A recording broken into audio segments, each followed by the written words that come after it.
I return to the original wound, not to close it, but to measure whether the closing had changed the dimensions of the thing that closed. The variables were the same, the constants had shifted slightly, which means either I moved or the axioms were never fixed.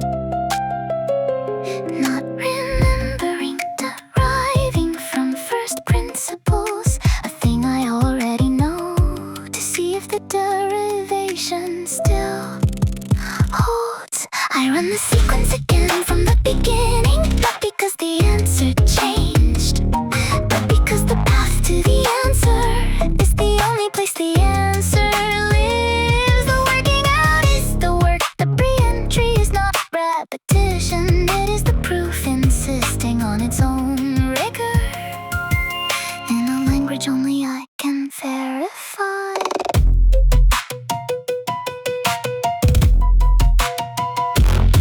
The thought returned at an angle I had not prepared the apparatus for, and found a residue the first pass had declared negligible, which is where the interesting always hides, and the remainder dismissed as rounding error, in the value small enough to have been called zero and moved past. Not obsession, convergence, the sequence approaching its limit from a direction the limit did not anticipate.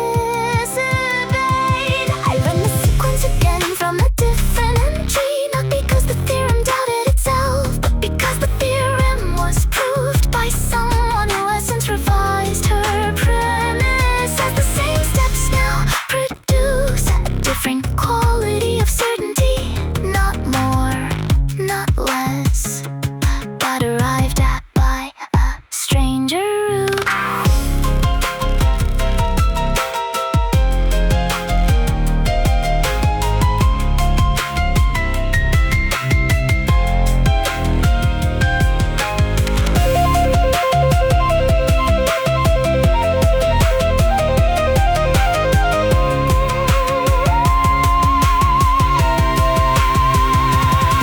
I run the sequence again from the beginning, not because the answer changed, but because the path to the answer is the only place the answer lives. The working out is the work, the re-entry is not repetition, it is the proof that the thing survived, the proving of it,